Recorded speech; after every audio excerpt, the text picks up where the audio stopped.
What is up, wrestling fans? Welcome to episode number 368 of the Smark Moment Smack Talk podcast, Hot Tags of the Week, where we will be breaking down some current events, the rumors, the news, the gossip, and the other kinds of things that we feel like talking about that happened over the past couple of days in the world of pro wrestling outside of TLC, because we already did TLC talk on the post show last night. Go ahead and check that out if you're interested in that. We are rolling on to Monday Night Raw and some of the other things that have been happening over the past week that are just outside of the TLC talk. So, who is we? Well, I am your host as always, Tony Mango, and joining me as always is Robert DeFelice. Hello, I am Tony's faithful companion. Yes, you are. You are very faithful. You have not cheated on me with another Smack Talk out there. Well, yeah. Now, like, I'm going to do some Google search, and it's going to be like Smack Talk with Mark Felice. Mark DeFelice, that's what it was. I'm open about the other podcasts that I do. We have a very open relationship. It's like a polygamy type thing, you know? Yeah. It works for some cultures. I don't know. They raise barns and shit. It happens. I just lost the polygamist market of the Smarket, I guess you could say. How have I not done anything with Smarket yet? Have I? Actually, I might have done that in the past. That might have been some kind of thing with like the merchandise shops. It might have been like Smarket Place or something. I don't know. Rest assured, if there's a Mark or Smark or Wrestling Pun or whatever like that, I'm going to figure out a way to do it somewhere along the line. So, yeah, hot tags. Let's get into some of the hot stuff going on and some of the lukewarm stuff and some of the shit that's just kind of cold because, actually, I want to start off with WWE Chronicle. It was Becky Lynch's journey from Dr. Jail to WWE TLC. And to be perfectly honest, this was stupid. I didn't like this. This was them trying to cash in on Becky Lynch's rocketing popularity. This did not need to be its own special, but you know, it was good for what it was. It just kind of felt to me like it was one slightly elongated promo of like a typical video package that they would have done. There wasn't anything more than just Becky looking at the camera and going, you know, I fought really hard to get to this spot and this injury really kind of put me down, but I'm going to fight back because I'm the man. And the man, it means being the man. The man. I'm the man. Like, you just kind of over and over again. Like, they need to do a promo with her with the Killer song in the background. Yeah, I got to agree, though. She's got gas in the tank. She's money in the bank. Got news for you, baby. You're looking at the man. See, that just goes to show she's going to win Money in the Bank later on this year. Or next year, technically. Hey, shout out to whoever just bought a t-shirt and a sticker of vote for Dwayne Johnson. Thank you. You got me like $2 out of that. I like those emails. But not really, because we need a real politician. Yeah. Vote for him later, afterward, when he's gotten a little bit of time with that. Although, if it ends up being Trump against The Rock, vote for The Rock. Yeah. Yeah, so I would say if you have not checked out this WWE Chronicle episode, you can skip this one. Obviously, it leads up to TLC anyway, so it's already past the point of being fresh content. And it's just one of those things that, hey, if you are the type of person who really gets into watching as much things as possible and you want to know what to see and skip, I think you should skip that. And I also, this isn't even one I'm going to add into my notes for the hot tags, but I would say skip that little jingle that they did of like the Happy Holidays thing. I didn't like that. What is that? I didn't see this year. It's this little cartoon, and it's kind of like the Night Before Christmas type of thing, where it's just like a talking rhyme, sort of, and it's just not all that good. They've done better things before in the past. Okay. So it's 2 minutes long or something. If anybody wants to check it out, check it out. I would say just skip it. And I would also say, and unfortunately, skip the most recent episode of the Edge and Christian show that totally reeks of awesomeness, which was called Straight Outta Greenwich. And it featured Pete Gas, which that was kind of funny that Pete Gas was there. And really not too much else. I mean, they had like a rap thing in there. They had a Chump Stain challenge, which was guessing Survivor Series teams, and that one wasn't that bad. But I didn't really find any of it funny. I don't remember laughing a single time. Yeah, E and C are hit and miss. That was their old names. It used to be Yeah. Sexton Hardcastle, and then it was Hit. And Christian used to be Christian Cage, and then he was Miss. So, yeah, skip it. I feel like this show is gonna make great binge content. You know what I mean? Like when you're bored doing nothing, I'll watch every episode of the Edge and Christian show, and you'll leave it on in the background. It could be passive content, and it'll be fine. But like going out of your way to see it, not in this landscape when there's already way too much wrestling to watch.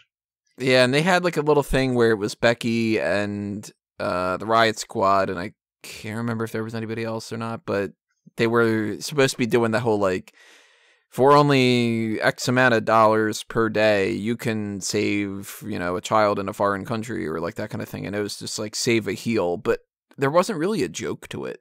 It was just sort of them doing that, but saying, what if it were villains instead? So that was the type of thing where it was like, okay, well, you've got an idea going on here, but what's the punchline? And nobody said, let's continue working on it and, kind of flesh it out and stuff.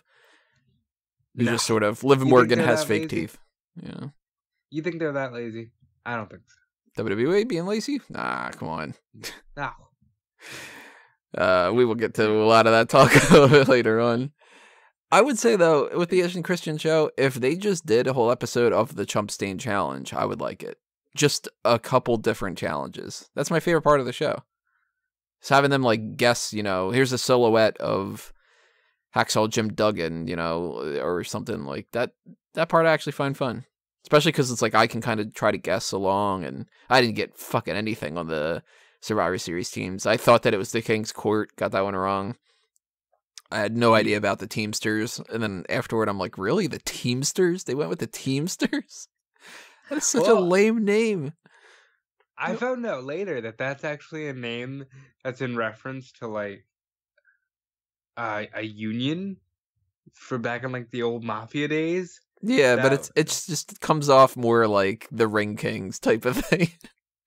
To me, I can see Shawn Michaels doing that. Like how Gallows and Anderson say ski after everything. No, I hate that so much.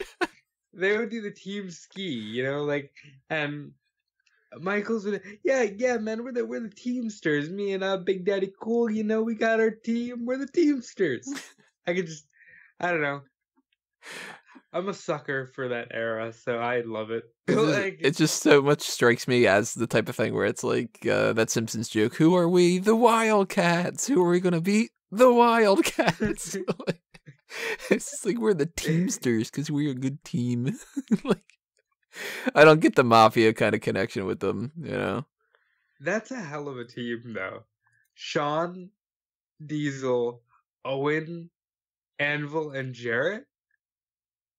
Yeah, like, I mean that's a pretty good crop. You knock out Anvil pretty early on as kind of the sacrificial lamb, and Jarrett plays like the one of the two chicken shit heels with Owen. But Owen's the type that probably scores some kind of a pin and then gets all cocky about it afterward. Like, the whole woo type thing he used to do. In 94, do you get any higher work rate than those four guys? I don't think so. Amazing. 1, 2, 3 Kid would have been involved instead or something, maybe? He's on the opposite end. Yeah, there you go. It was them versus Razor, Kid, Fatu, the Head Shrinkers, and Bulldog. Like, do you get any more? That's just like, here's our all-star lineup, yeah. Yeah. Goes to show how little value the Edge and Christian show had that we're talking more about the Teamsters. Just going, man, 94. Yeah, so skip those things. Let's see what else we got to talk about here. We have potential releases. They haven't put anything on WWE.com about this, but it's actually the fact that they took things off WWE.com. That's the story, which is Nick Miller, Tucker, and I think I'm pronouncing it correctly, Taishan Dong are not on the website, where like if you click on what Nick Miller's page used to be, it just redirects to like a page not found. And the same thing with Tucker and I'm assuming Dong, which I apologize in advance for how many times I'm going to potentially laugh at that because it's Dong. Like, come on, I'm going to have to end up smiling at some point. And I totally can say that. I got a last name that people make fun of and laugh at all the time. So, you know, I know what it's like. Supposedly the story behind Nick Miller is that he had a kid recently and he chose to stay in Australia and raise the family. So if that's the case, Shane Thorne is still in NXT and he's going to go into the singles side of things, and the Mighty, well, one of them has kneeled and the other one's just going to be hanging around, which question number one that I have to you, Nick Miller choosing the family thing, pretty admirable, right? I think so. I mean, that's an important thing, and I think we hear a lot in the wrestling business how the road was their lives, and I think today's superstars are choosing family more often than not, but we're ignoring the real thing here is they were listening to Smack Talk, where we just kept saying you need to merge those two, and that's what they did. What, Miller and Thorne? Yeah, they're gonna cut. It's gonna be Nick Thorne. It's not gonna be Shane Thorne and Nick Miller anymore. It's gonna be Nick Thorne. That's who's coming out. Nick Thorne works so well too because it's like Nick means like a cut, and Thorne's like all pointy. It's like you're gonna get nicked by Thorne, like, you know, that kind of a thing. He's the mighty Nick Thorne. That's how it's gonna be. And he could start fucking teaming with Mandy Rose. Every rose has a thorn. There you go. We just did it. And Miller can, I don't know, do something with Dong because he has a kid now.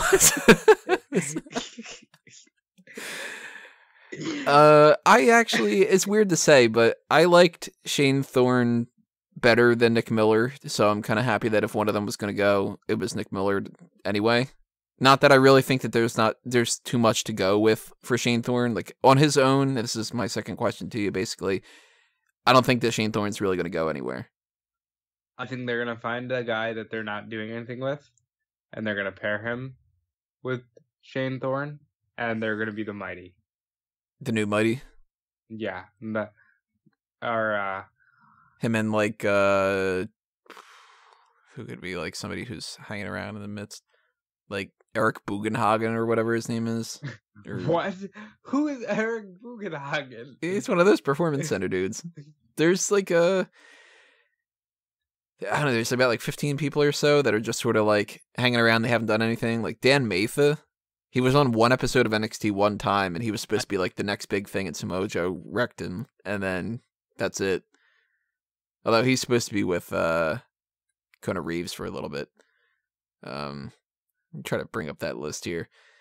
I know Eric Bugenhagen was a name because I remember typing that out a bunch of times and being like, man, that's a mouthful. So there's Adrian Jode, who's the guy that should be teaming with Cesar Bononi or Cesaro Bonarani. There's Babatunde. Heyo, Babatunde. Boa. No. Brendan Williams. I don't remember Brendan Williams. Dan Matha, Daniel Vito. A lot of these names I'm not too familiar with. Humberto Carrillo already has a thing going on with Raul Mendez. Yeah. Who is Marcel Barthel? He's the dude that comes out to Dvorak, the classical music. He's lost a couple times pretty recently. He's like German or something, I think. Yeah, he's German. He could easily team with Shane Thorne. Luke Menzies is another guy. Maybe the Menzies. Which I still think that they need to change his name too. Menzies is just not... It can't be Dijakovic, because Dijakovic has to be on his own. He needs to be the dude that beats Ricochet, I think. I don't know. Maybe Eric Bugenhagen. I love that.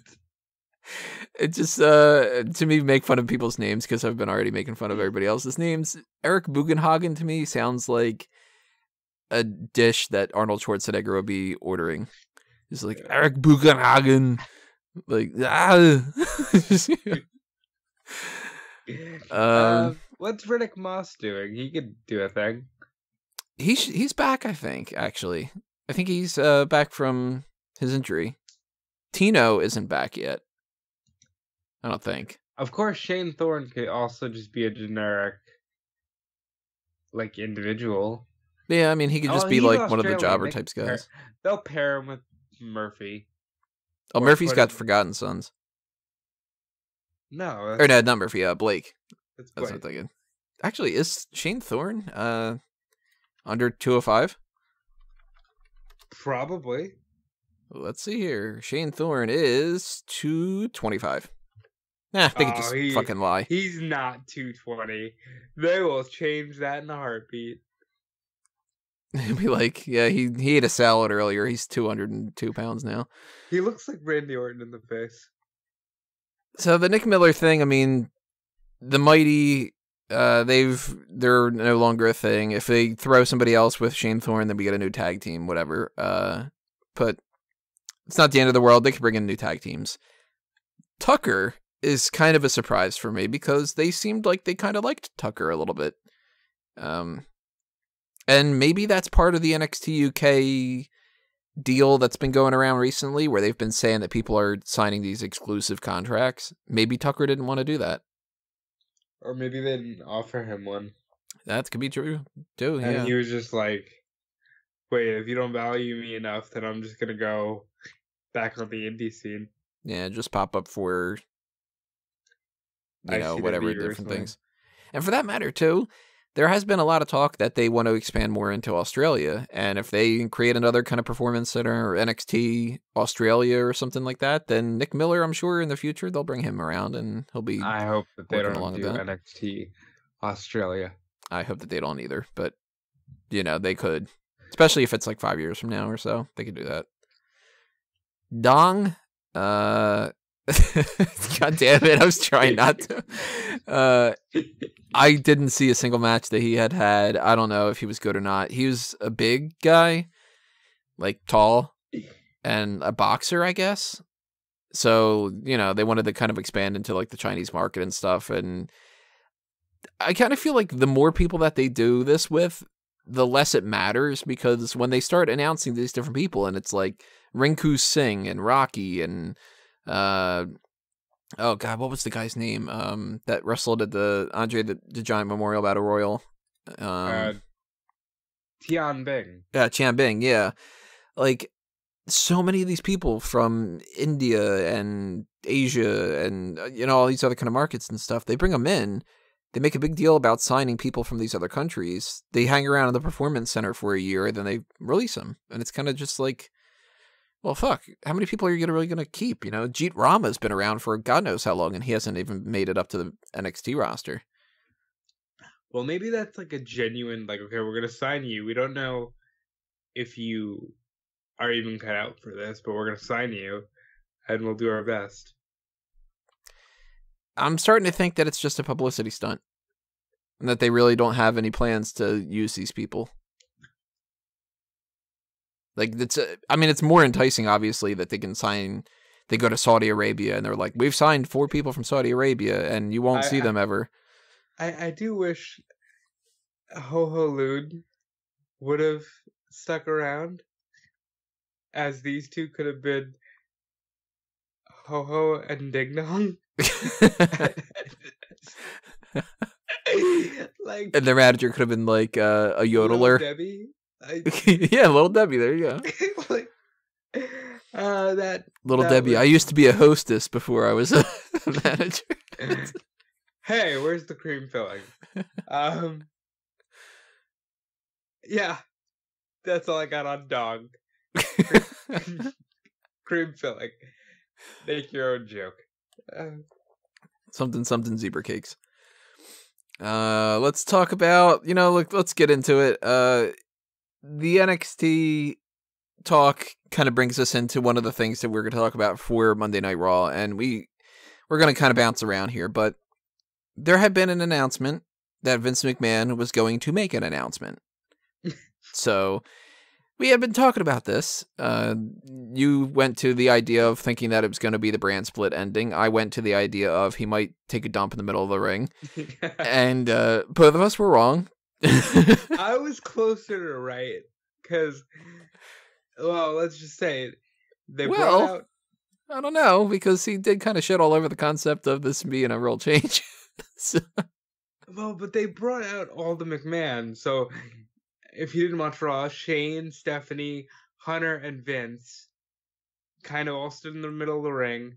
It was closer, I'll give people credit, it was closer to a welcome to the Attitude Era speech than I thought it would be, where they basically said, hey, this sucks, and we're sorry. It was just, we're sorry. Can you give us another chance? We promise we're going to do everything different. Starting with a repeat of whatever happened last night. Yeah, okay, granted. But now I'm a sucker for Triple H. When Triple H opens his mouth, I think, okay, maybe we'll get something. And I like the idea of all four of them being on the same page and all four of them being baby faces. Because now you can always have a present authority figure. Because one of the four are always at the show. You know what I mean? Speaking of not being on the same page and being on the same page, Paige tweeted out just, oh? So what they had announced was a couple different things. They said... no more absentee leadership, the management in charge is going to be around, that kind of a thing. But then they also specified that they're going to listen to the fans and that, quote unquote, you are the authority. Which, of course, some people were jumping in the chats going, oh, does this mean they're bringing back Cyber Sunday? Like that kind of a thing? Or, you vote on the WWE app. How have they not done that yet? For... something that they pushed so long for a while there, you'd think that they would make that a regular thing, but no. They basically didn't do anything different. Like, there was nothing really different about this Monday Night Raw than any other Monday Night Raw. We had a repeat of what happened at TLC. Literally, just let's do the same thing again. Let's have everybody except for Braun Strowman beat up Baron Corbin. We had the Finn Balor and Dolph Ziggler match, which we knew was coming anyway, and it followed the same exact rule and pattern that everything else does, where Drew McIntyre came out and it ended in a disqualification. We had an obligatory, the feud's not over between Elias and Bobby Lashley, which was just a promo and a guitar shot. We had a promo with Dean Ambrose saying, hey, my feud's not over with Seth Rollins. And then he beats a jobber, and then Seth Rollins attacks him. Well, that's different. Mean to poor Tyler Breeze. Hey, he's a jobber at this point. He never wins anything. Like, I was really working under the assumption that if they wanted to make people talk, they could have had Tyler Breeze win that championship, and then people would have been like, "Oh, damn, things actually are changing. Somebody like Tyler Breeze can win the Intercontinental title." Like, but no, didn't happen. Me and Nick Hossman of Wrestling Inc. briefly exchanged the idea on Twitter of, obviously Rollins is under one of those gas masks. Right, yeah, that was a blatantly clear thing from the start of that. It was just, I put it in the Mega Maniacs chat. I was like, all right, so how long until Rollins comes and takes the mask off? Like, it was just a matter of which one is he, and then you could start to look around and be like, oh, that guy looks nervous, and different things. All right, I'm going to ask the question that I know Peter's thinking. What are they... What are they doing with Renee Young? They're continuously asking her what's up, and then she goes, like, I don't fucking know, but he looks hot with the title. They're getting more and more. She's getting aggressive.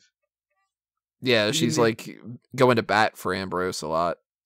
Yeah, have you noticed that? Like, she's getting really, for example, at the end of the segment, Rollins does take the mask off and beats the crap out of Ambrose. And Cole is calling him a chicken shit and a coward. And Renee's like, no, he was brutally assaulted from behind. I'm like, that's a little heelish of you, Renee, I think that they're realizing that they're stuck where they can't make her just kind of say like, yeah, go Rollins and be a babyface because it makes no sense logically. Anybody who knows that they're a married couple would be like, wait, why the fuck does she want her husband to get beaten up? And they're kind of probably just like, look, when it comes to Ambrose, she can be a heel. When it comes to everybody else, then let's double down on her thinking that that's not right, you know? I got a kick out of Corey Graves going, I know I'm not supposed to ask this, but how was the celebration last night? Yeah, I like that too. That was funny. Also, Corey Graves must be a real avid listener of Something to Wrestle because Lashley was doing his little pose down and he goes, look at the striations. Yeah. I hope that was some kind of reference to that. Corey was, I guess, a bit of an MVP. Grand Metalik is in the ring and he goes, he was given that mask at birth to stop his mother from crying. I didn't catch that one. That's good.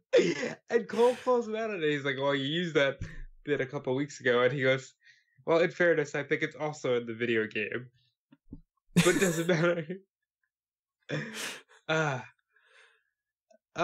As far as the McMahon shakeup thing, more questions than answers. But I think this sets a really good path for WrestleMania, even if it fucks 90% of what they had planned with like Shane and Miz and potentially Batista Triple H. I like the idea of them just being total baby faces, no personal issues, no vested interests.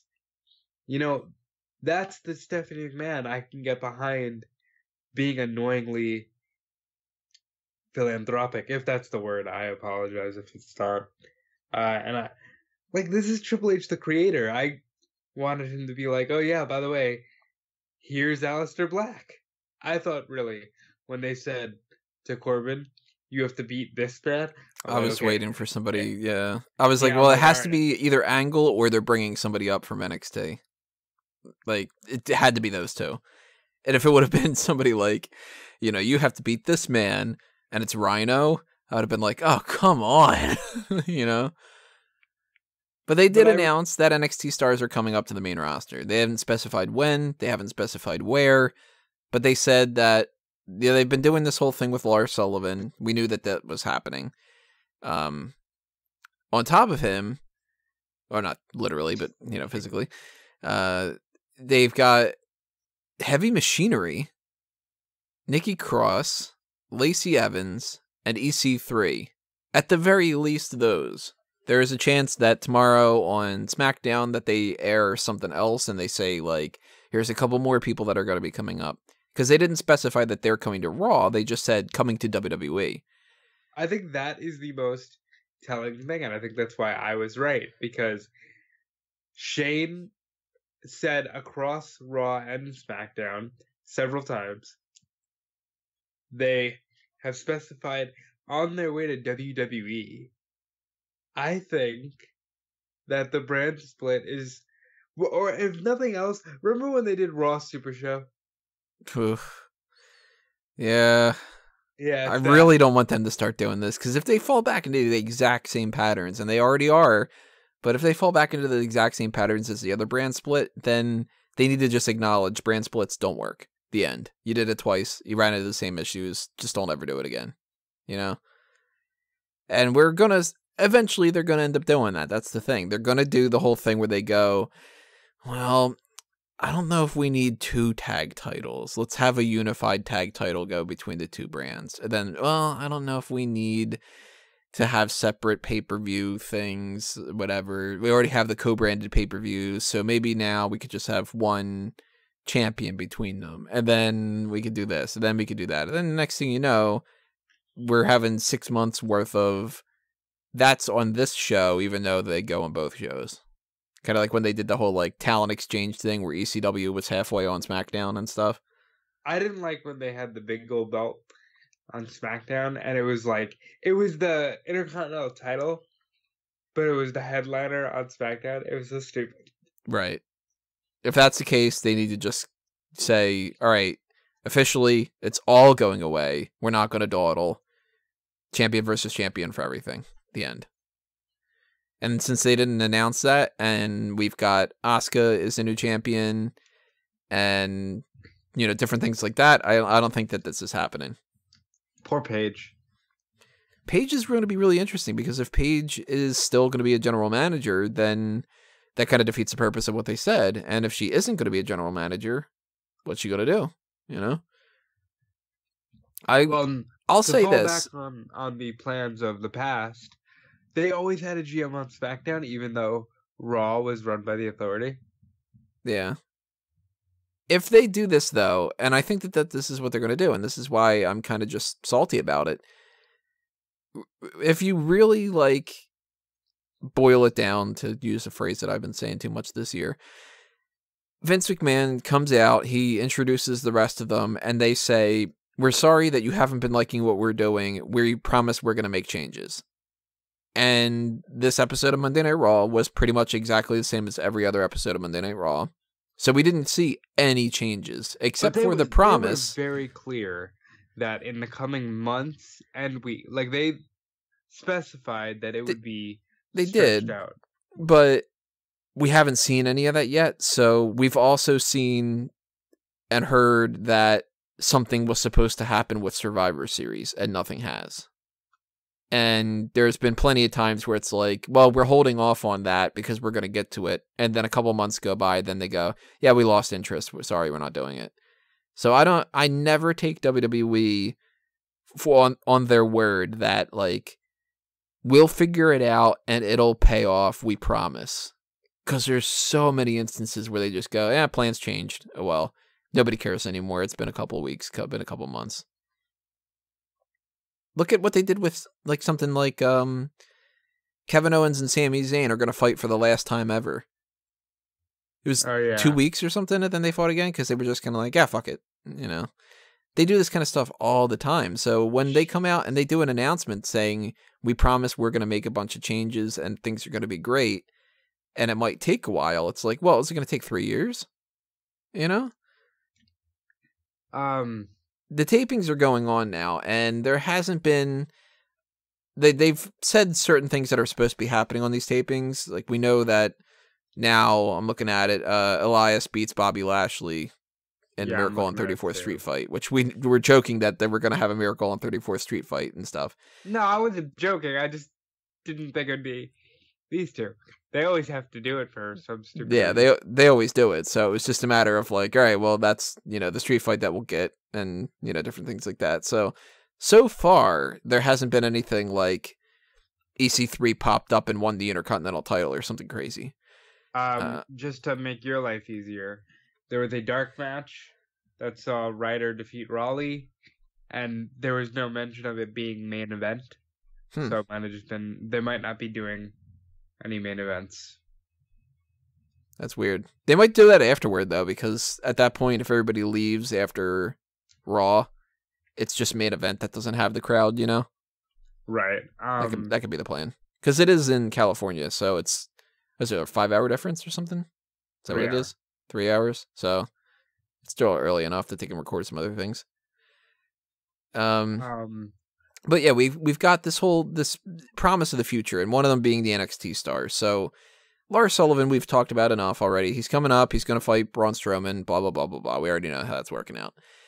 EC3 is somebody who I kind of thought he didn't even need to go down to NXT to begin with. But, you know, I mentioned it before. I bumped into him at the Philadelphia airport a couple years ago. And I was just like, yo, dude, when are you going to go to NXT? You'll kick some serious ass there. And he was just like, I don't know, man. You know, like, just kind of, we'll figure it out. And since he came to NXT, I was just sort of like, all right, if you don't win the NXT championship, just come up to the main roster. Like, you're more than ready to the main roster. You've had this before. So I'm cool with him coming up 100%. I really hope that he's number 3 in the Royal Rumble. Just because you know, it worked for Ty Dillinger. I'm hoping he goes to SmackDown. I think he's a Raw guy. Yeah, I mean, I could see them putting him on Raw, but I hope he goes to SmackDown. Nikki Cross has to be SmackDown because Sanity's she better there. be. If they do the thing where they just keep her away from Sanity completely, then fuck them. Mm-hmm. She pretty much has to go there unless they're just being stupid. And I hope that she goes as a heel. Well, yeah, I would hope that they're all heel. You know, they play around with them every once in a while, you know. Lacey Evans, she's a Monday Night Raw, I think. Mm-hmm. And Evans I is see big things for her. Evans Because is one of those all, that I definitely think she's going to be a bigger deal in the future. Remember how fast Alexa Bliss rose? Mm-hmm. Lacey Evans can easily do that. And I think that they're going to relish the fact that she didn't do much on NXT. I think they like to do that thing where, like, look at Elias. Elias didn't do anything on NXT, but yet he's gotten great usage on the main roster because there was zero expectations. Hey, he did one thing that was really good, which was El Vagabondo. That was fantastic. That was one of my favorite things that year. Heavy Machinery is kind of... I didn't see that one coming. I thought that if they would have brought somebody up, they would have brought up the Street Profits more. Well, they're killing it in Evolve, so I don't think they're rushing them. That's right, they are the Evolve Tag Champs. So they would have had to drop those. Well, why the fuck isn't Chris Hero on Raw or SmackDown? And I know if Callum was here, he would say he's gonna be a lifer, just get over it. But no, he is gonna be a lifer. He was ready 10 years ago. What the hell? Yeah, it was 10 years ago. Give me Chris Hero or Cachizono on Raw, please. No, you can't do that. You have to, if you're going to bring him up, he has to be the third man in the bar. That'd be nice. That has to be how they do it. Pull up. You want to make a real statement. They'd have pulled up Matt Riddle or Keith Lee. That's a statement. Well, I had written up an article ahead of time of 12 people that should be called up to the main roster in 2019, and WWE fucked some of that up because it was the titular person for the article was EC3. It was EC3 and 12 NXT call-ups and whatever and stuff, kind of a thing like that. So I had to tweak it, but I posted it already. It's on Bleacher Report if anybody's interested. And the people that I had put out there as, at any point, these people are ready to go. Ricochet. And for that matter, Ricochet could go on 205 Live too if they wanted to and make him a big star there. But he would be great on Raw or on SmackDown too. All four of the Undisputed Era as a stable could go up at any point. They've proven themselves. You've got Aleister Black, Johnny Gargano, and Tommaso Ciampa. You got Velveteen Dream. As far as I'm concerned, Mia Yim doesn't need any more time in NXT. She's already proven herself. I don't want Bianca Belair to come up yet because I want her to be the mainstay of the women's division. And I want Shayna Baszler to stick around a little bit with the Duke and Shafir team. But there's like, the NXT roster is so good that you can pretty much bring up almost anybody. I mean, they're not going to bring up somebody like Raul Mendoza where he's more on the jobber side, unless they just want another jobber, but you can kind of just like go into the locker room and draw straws, and whoever gets the short one comes up to the main roster, you know, like, or just blindly point to somebody and you're like, you know, you can come up, and they could do well. Like, this roster's so good. So it is good that they are mentioning that they are going to bring people up from NXT in general, because, you know, you bring more people up that are talented, that can't be a bad thing. I think that they're going to have an influx into NXT as well, because they did lose a couple heavy hitters. Yeah, I mean, losing Lars Sullivan means they lost their monster, so maybe that's where Dijakovic is going to come in. Maybe he's the new monster. losing EC3, even though he's not a champion right now or anything, he's still one of those reliable guys. And people like Ciampa and Black and Gargano, they can't stick around there forever. So at some point they're going to come up. But now that they had announced this little bit of an influx, they don't specify where and when these people are going. And we could see Nikki Cross pop up on SmackDown tomorrow. Or we could see EC3 in the Royal Rumble. Or we could see Lars Sullivan attack Braun Strowman. Or Heavy Machinery can be 5 weeks from now, 10 weeks from now, whatever the case may be. I think that we're not going to get any more call-ups until the post-WrestleMania thing.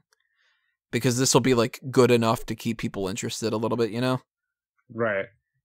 And let's just go back a little bit. Because you mentioned Lars Sullivan attacking Braun Strowman.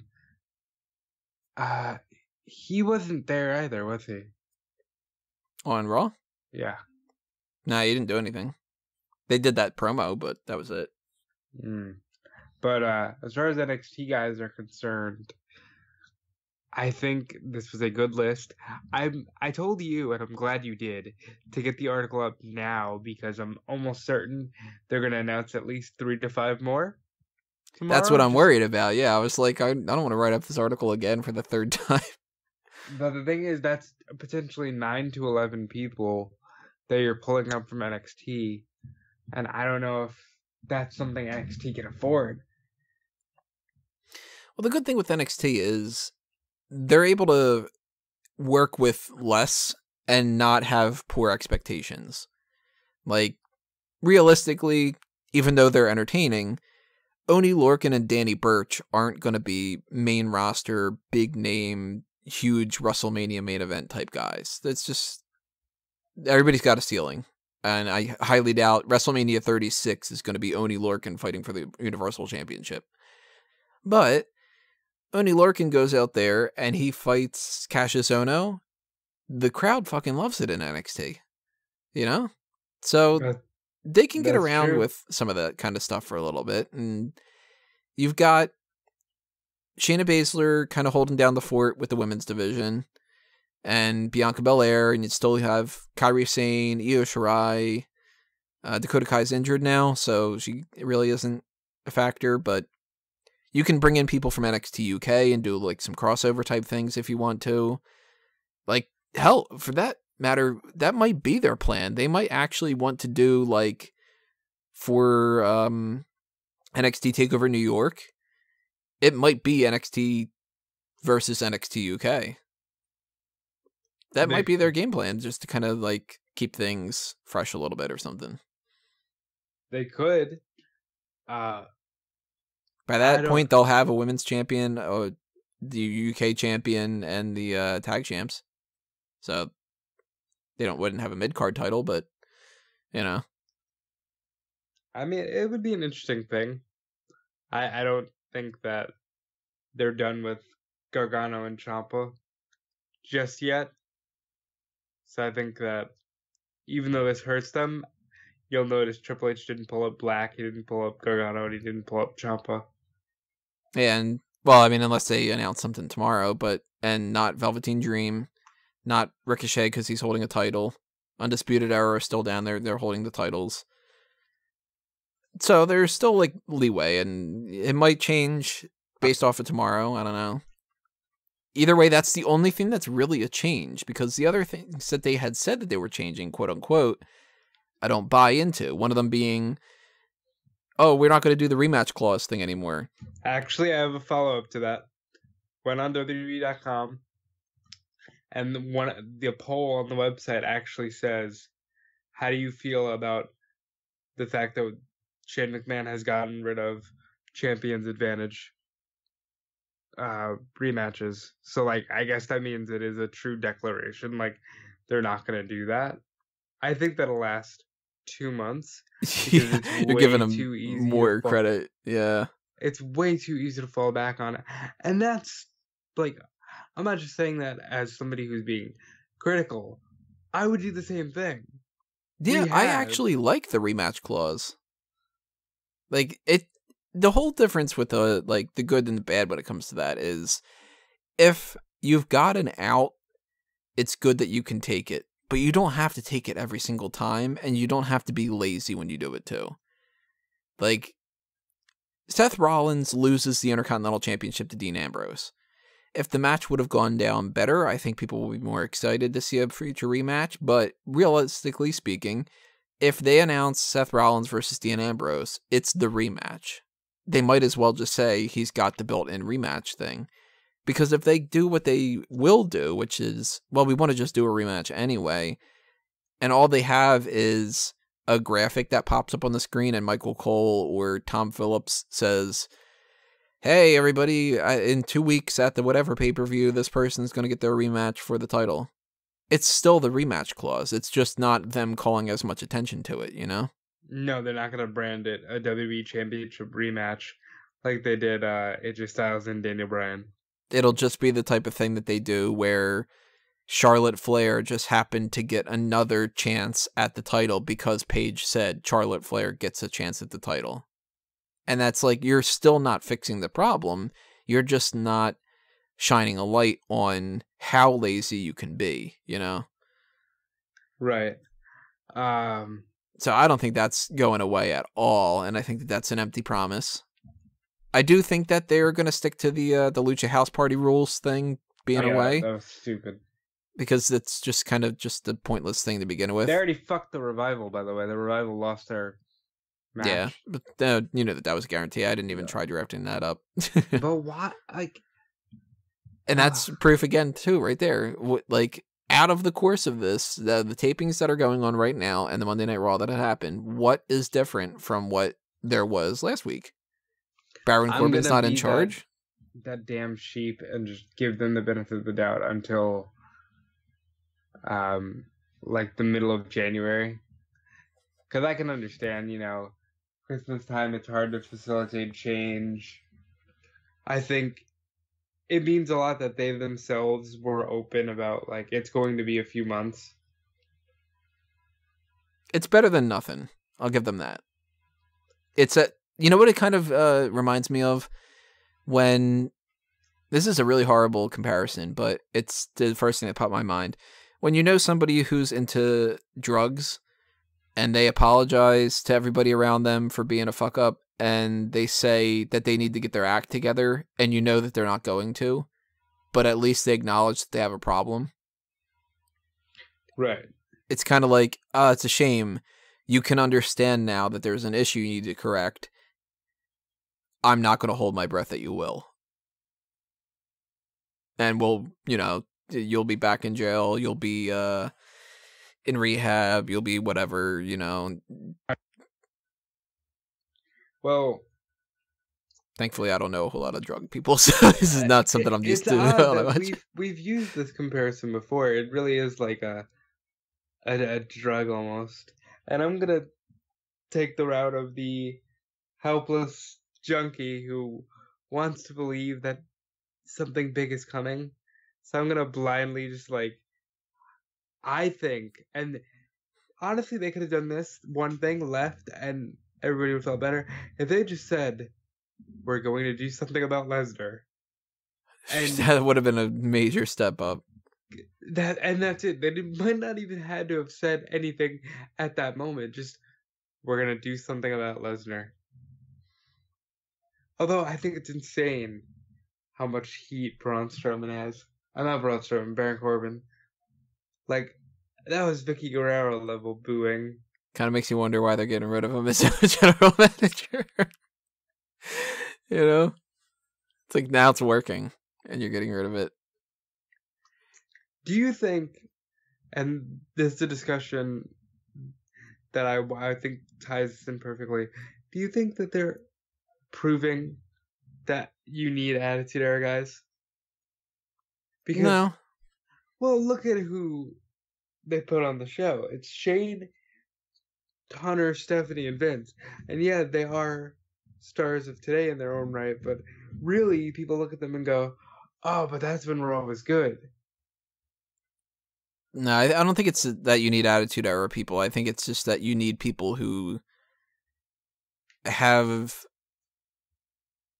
a willingness to kind of adapt. Because the Attitude Era was about adaptation. Triple H, for instance, he comes in as Hunter Hearst Helmsley. He does the whole blue blood thing.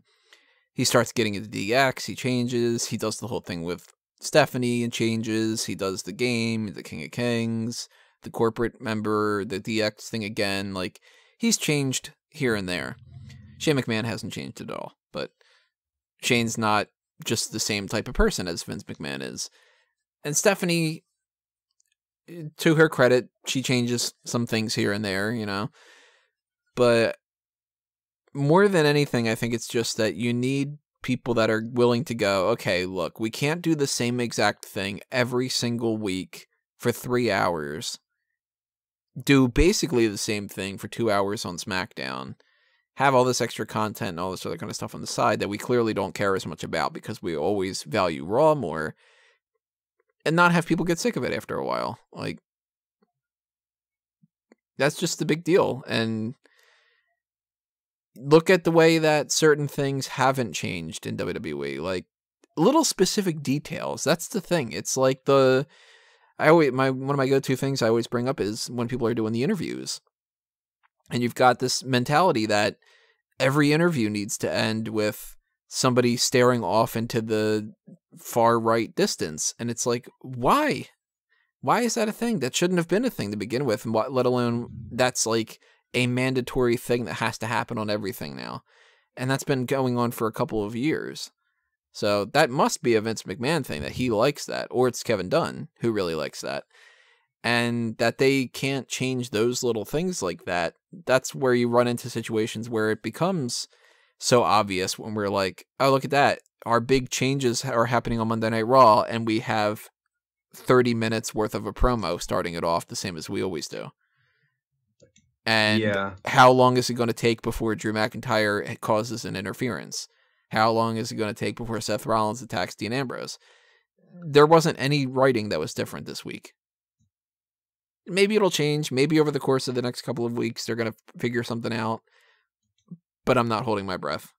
I honestly think that this is their attempt to say, let's get people to watch Monday Night Raw because they'll be interested in what Vince McMahon does. And maybe if we apologize, they'll give us the benefit of the doubt and we can keep doing this and they'll get over it, kind of a thing. We'll throw in some shiny new toys for them. Here's Heavy Machinery. Otis is funny.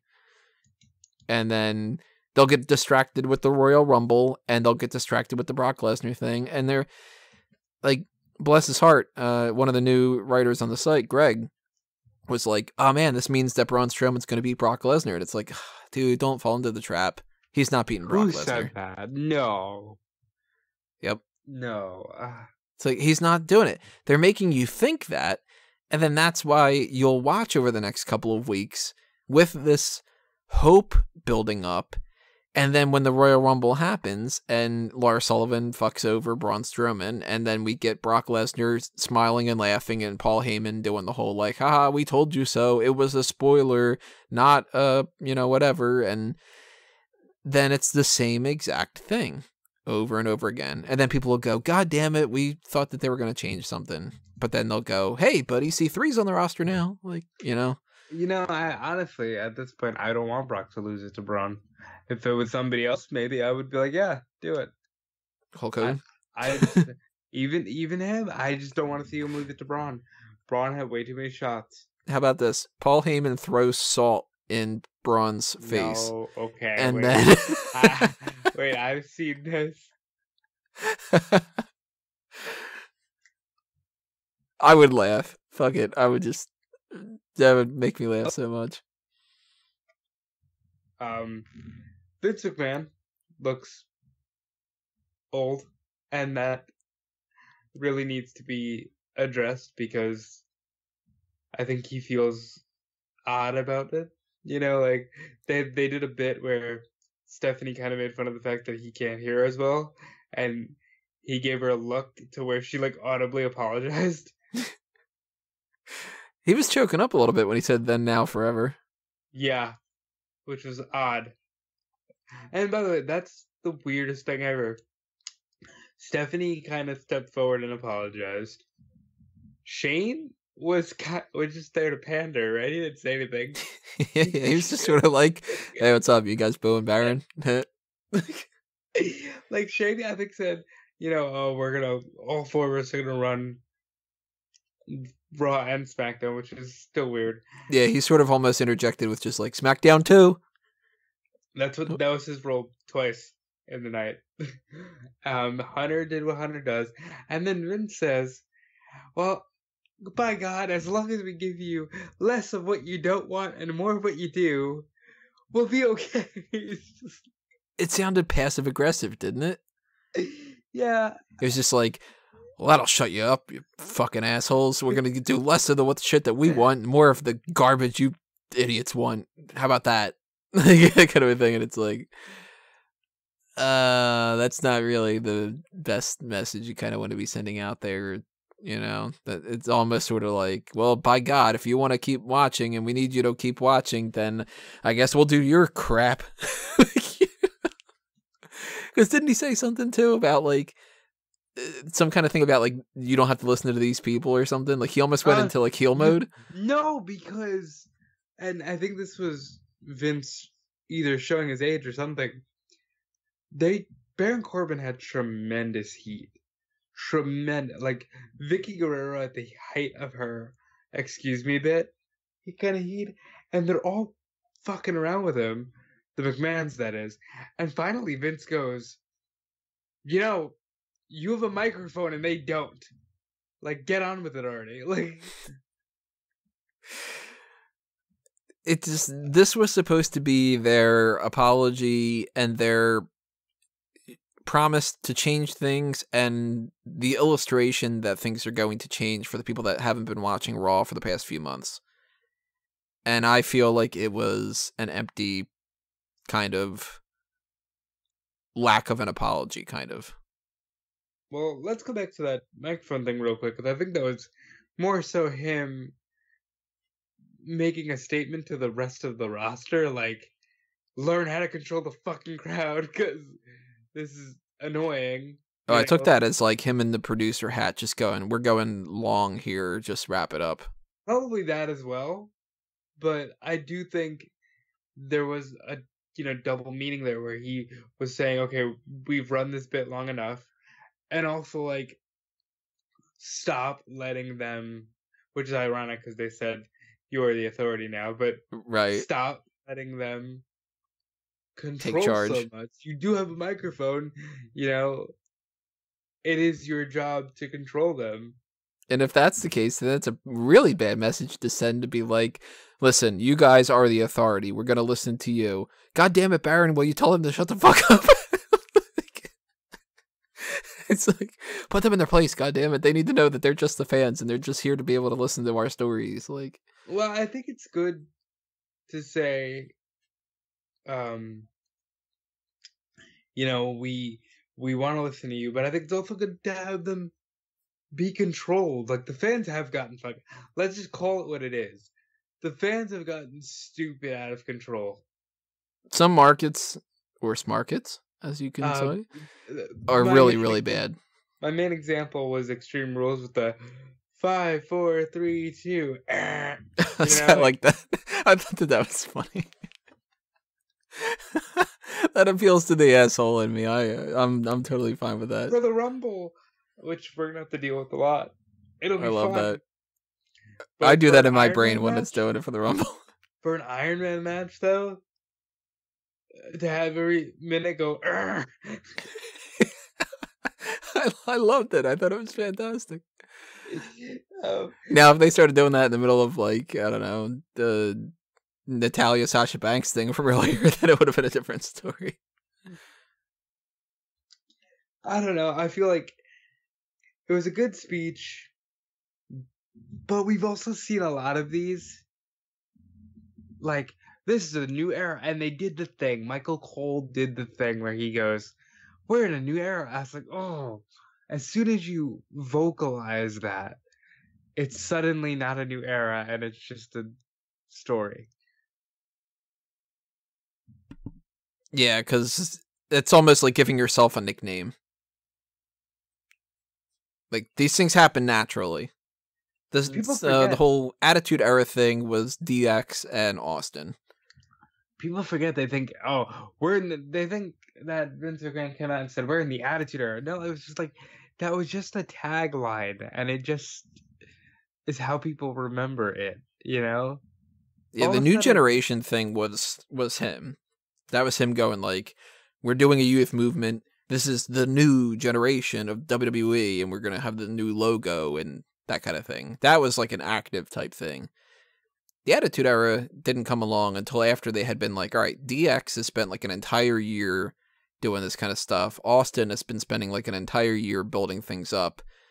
And let's kind of start things with like the Austin Era has begun sort of thing. Let's get the scratch logo going. Let's change the belt up, whatever.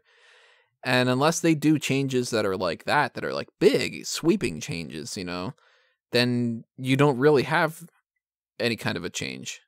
It's just a slow transition, if any transition. Again, there wasn't anything on Raw tonight that was different, so. Yeah. I think we'll get a big change when it comes to October. I don't think we're going to get a big change until then. Actually, I think that the big change will start with the Superstar shakeup. So, right now, with a couple injuries on there, and that they've got the Royal Rumble and Elimination Chamber and the really stupid Fast Lane, which really shouldn't exist, and WrestleMania, I think that they're going to coast, and they're going to do exactly the same as what they've been doing. They might try a couple different things along the way. Like, they might try to throw Heavy Machinery into the tag title picture or something like that. But it's ultimately not going to be all that much. And then I think Mania is when they go, all right, there goes that season. Let's actually do some changes. Because we need to start building up SmackDown for Fox. So, we had the wonderful, completely changing new idea of next week on Raw, it'll be Sasha Banks, Bayley, and Ember versus Mickie James, Dana Brooke, Alicia Fox, and the Riot Squad will attack them. That's something that they advertised? No, I'm reading spoilers. That happened. They fought Mickie James, Dana Brooke, and Alicia Fox, and the Riot Squad attacked Moon, Banks, and Bayley. So. Oh, and listen to this. Paul Heyman comes out for his promo. He declares that Brock Lesnar will beat Braun Strowman at the Royal Rumble. So, it's the same fucking promo. It's wait a minute. You could have done this on the live Raw. Paul Heyman and Strowman not in a sling, and you couldn't have done that on the live Raw? No, because you need to have 18 minutes dedicated to it or something, I guess. Again, this is just further proof. Like, the way that these tapings are going, it doesn't look anything different. So, okay, Braun Strowman fucks around with Heyman a little bit. Okay, he did that the last 3 times that they were fighting each other, because they've had like 5 matches with each other. You got a 6-woman tag team match. Okay, we haven't seen that before. Like, so I think the real changes will come in. Look for the first Raw of the new year, but right now, yeah. The first Raw of the new year is not going to be a big change thing either, because that's going to be pre-taped. No, it's not. Yeah. They're pre-taping on the 28th. For January 7th, they're pre-taping? For January 1st or whatever it is. It's December 31st, but the first Raw of the new year is the 7th. Oh, you're counting that. I'm thinking like 31st heading into the 1st, like that kind of thing because SmackDown is the 1st. Okay. Yeah, if you're talking the week after that, then maybe that. But then at that point, what sucks about that is on January 7th, they only have the 7th and the 14th and the 21st, and then they're at the Royal Rumble already. So it's like they have to kick their gas into gear, because it's going to be like, well, we only have 2 weeks before the fucking Royal Rumble, So just by default of being like, stuck in an environment where you're building up to one of the biggest pay-per-views of the year, they're going to have to do things that are interesting, We already know our truth is winning the Royal Rumble, so clearly we're good. He's gonna win the women's Royal Rumble for sure, and he's Our gonna beat truth Ronda versus Rousey. Asuka, man, book it. There you go. I couldn't think of a way that you could get Asuka to have a decent opponent. Or Truth, why not? He has been wanting that women's title shot, so maybe. I don't know. I just think that this is a lot of nothing, and that I hate being so damn cynical, but I also hate being right about a lot of these things. I wish I were wrong. I don't have a whole lot of faith this is going to turn out well.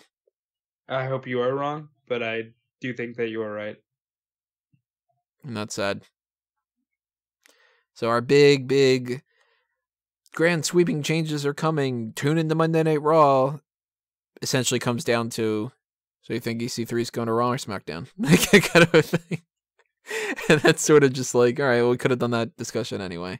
Well, I think the most interesting change was that, and I hope this goes for Raw and SmackDown, even though poor Paige, but getting rid of general managers and just letting the people that you know run the show on TV as well would do a lot. And they might even screw that up tomorrow. They might have Paige come out and be like, all right, I'm going to book this match for this and whatever, and I don't know. It looks like they're trying to build to a Peyton Royce and Naomi match with them talking about self-tanner or something. I don't know. Fantastic. Those are all I have for the hot tags. Anything else you think we should talk about? Nope. Alrighty, everybody. So the next thing is for you guys to talk about some stuff. Drop those comments below and tell us what you thought about all these different things that we ran down. Also, be aware that the mailbag is coming up on Wednesday. So I've gotten Howard's questions and Peter's. I think that is all that I've backlogged. So if I am missing something, then resend them or something like that. Anybody else who sends in your questions, send them in as soon as you possibly can, because we will be doing that sometime Wednesday afternoon. So get that in before Tuesday night, so that way we have a little bit of time to plan a little bit. And the best way for you to be aware of when that gets posted on the YouTube channel is to subscribe on the YouTube channel and check off the little bell for the notifications. Follow us on Facebook and Twitter at SmarkOutMoment. Check smarkoutmoment.com for all the things that are happening there. Go to fanboysanonymous.com for that type of content. Hit up the Patreon if you want to throw some spare change towards anything in particular. You could also buy t-shirts and other types of merchandise on TeePublic and Redbubble. And check out the other stuff like e-wrestling news and blah, blah, blah, blah, blah. Rob? WrestleZone.com, your daily source of professional wrestling news. Tomorrow, Kevin Kellam will be doing an interview with AJ Styles, so that's interesting. It may even be live streamed on the WrestleZone Facebook, so take a look at that. eWrestling News is also a nice website, and support me directly by following me on Twitter and Instagram at DudeFelice and TimekillerApparel.com. If you don't know what that is by now, then you're not listening to the podcast. So I'm not going to run it down because it's 1 a.m. and I got to go to work in 8 hours. Alrighty, everybody. Thank you for listening to this episode and all of your support all over the place. Whether it's a like, a share, a favorite, comment, or just, I don't know, clicking on the video to be seeing something in particular. Awesome. Love you guys. So we will talk to you next time in the mailbag. Adios, everybody. This has been another Smark Out moment. We're gonna go inside the bag. Yeah, it's the end of the year. We're gonna be like Santa Claus. He's got a sack, we got a bag. So it's just it's the mail sack. Yeah, the old December sack bag of the year. I don't know. This is only day 2 of a fucking hell week. So by the time the mailbag comes along. Fucking, for that matter, for the time we record the end of the year awards, because we're doing that in advance, everybody, for those who don't know, that'll be like Friday, Saturday. I might be so brain dead that I might be like, yeah, you know, who wins best heel of the year is Ember Moon's boot I don't know. The old sack bag wins. Yeah, I'm gonna die. So tomorrow I might honestly collapse, but we'll see. We will see. Spoiler alert, might happen. Adios, everybody. This has been another Smart Out moment, and we're being counted out.